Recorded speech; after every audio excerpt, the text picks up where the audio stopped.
একুশের প্রথম কবিতা। কাঁদতে আসিনি আমি, ফাঁসির দাবি নিয়ে এসেছি।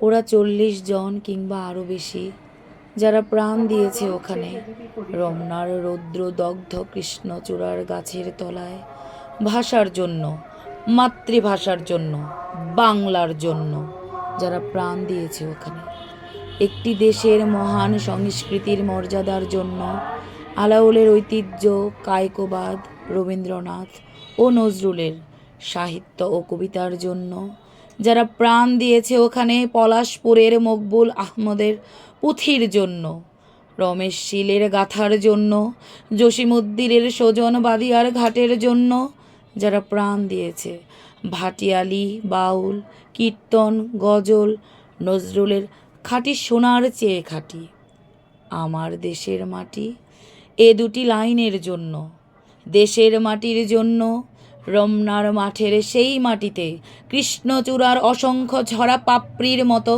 40টি তাজা প্রাণ, আর অঙ্কুরিত বীজের খোসার মধ্যে আমি দেখতে পাচ্ছি তাদের অসংখ্য বুকের রক্ত, রামেশ্বর আব্দুস সালামের কচি বুকের রক্ত, বিশ্ববিদ্যালয়ের সবচেয়ে সেরা কোনো ছেলের বুকের রক্ত।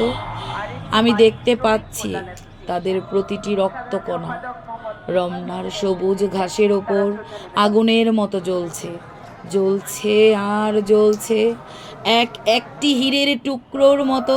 বিশ্ববিদ্যালয়ের সেরা ছেলে 40টি রত্ন বেঁচে থাকলে যারা হতো পাকিস্তানের সবচেয়ে মূল্যবান সম্পদ, যাদের মধ্যে লিঙ্কন, রকফেলার, আরাগ, আইনস্টাইন আশ্রয় পেয়েছিল, যাদের মধ্যে আশ্রয় পেয়েছিল শতাব্দীর সভ্যতার সবচেয়ে প্রগতিশীল কয়েকটি মতবাদ, সেই 40টি রত্ন যেখানে প্রাণ দিয়েছে, আমরা সেখানে কাঁদতে আসিনি।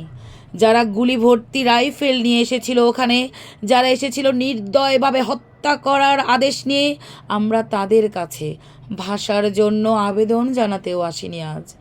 আমরা এসেছি খুনি জালিমের ফাঁসির দাবি নিয়ে।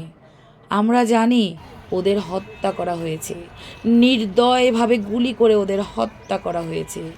ওদের কারো নাম তোমারই মতো ওসমান, কারো বাবা তোমারই বাবার মতো, হয়তো কেরানি কিংবা পূর্ব বাংলার নিভৃত কোনো গায়ে কারো বাবা মাটির বুক থেকে সোনা ফলায়, হয়তো কারো বাবা কোনো সরকারি চাকরি, তোমারই আমারই মতো, যারা হয়তো আজকেও বেঁচে থাকতে পারতো আমারই মতো। তাদের কোনো একজনের হয়তো বিয়ের দিনটি পর্যন্ত ধার্য করা হয়ে গিয়েছিল তোমারই মতো।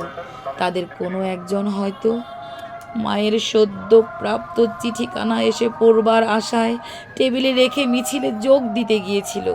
এমন একটি মূর্তিমান স্বপ্নকে বুকে চেপে জালিমের গুলিতে যারা প্রাণ দিল, সেই সব মৃতদের নামে আমি ফাঁসি দাবি করছি।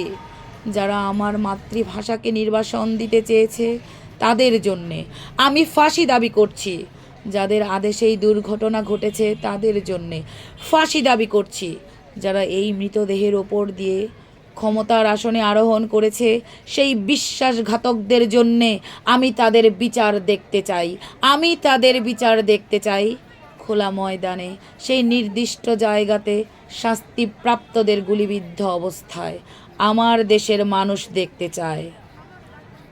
পাকিস্তানের প্রথম শহীদ এই 40টি রত্ন, দেশের 40 জন সেরা ছেলে, মা বাবা, নতুন বউ আর ছেলে মেয়ে নিয়ে এই পৃথিবীর কোলে একটি সংসার গড়ে তোলা, যাদের স্বপ্ন ছিল আইনস্টাইনের বৈজ্ঞানিক তত্ত্বকে আরও গভীরভাবে বিশ্লেষণ করার, যাদের স্বপ্ন ছিল আণবিক শক্তিকে কিভাবে মানুষের কাজে লাগানো যায় তার সাধনা করার, যাদের স্বপ্ন ছিল রবীন্দ্রনাথের বাঁশিওয়ালার চেয়েও সুন্দর একটি কবিতা রচনা করার, সেই সব শহীদ ভাইয়েরা আমার, যেখানে তোমরা প্রাণ দিয়েছ, সেখানে 1000 বছর পরেও সেই মাটি থেকে তোমাদেরই রক্তাক্ত চিহ্ন মুছে দিতে পারবে না সভ্যতার কোনো পদক্ষেপ, মুছে দিতে পারবে না সভ্যতার কোনো পদক্ষেপ।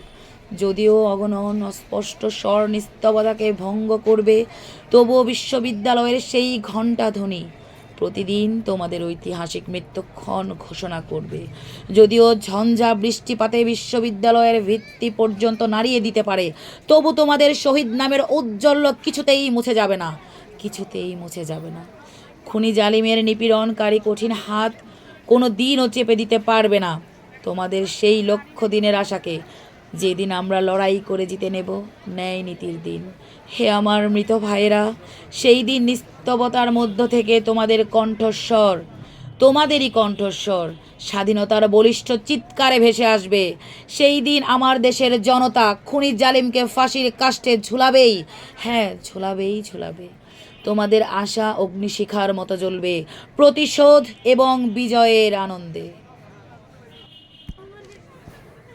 আসসালামু আলাইকুম। আজ আমাদের বাঙালি জাতির জন্য একটি বিশেষ দিন ছিল, অমর 21শে ফেব্রুয়ারি। পৃথিবীতে কোনো ইতিহাসে নেই কোনো দেশ এই ভাষার জন্য যুদ্ধ করেছিল। এই আমরা বাঙালিরা, আমরা বাঙালি ভাই ও বোনেরাই কিন্তু করেছিলাম। আমরা কি পেরেছি সেই মাতৃভাষার সম্মান মর্যাদা অটুট রাখতে? আমরা কি সত্যি পেরেছি এই দিনটির মর্যাদা পুরো বিশ্বের কাছে তুলে ধরতে? আমরা আসলেই ব্যর্থ জাতি, আমরা আসলেই ব্যর্থ জাতি। শহীদ মিনারের পায়ে কয়েকটা ফুল দিয়ে তাদের সম্মান জানালেই কি মাতৃভাষার প্রতি গভীর শ্রদ্ধা নিবেদন করা হয়? ওই রক্তাক্ত ভাইদের প্রতি শ্রদ্ধা নিবেদন করা হয়? আসুন আমরা বাংলা ভাষাকে শ্রদ্ধা করি, বাক্য প্রয়োগে সতর্ক থাকি। ভালো থাকবেন।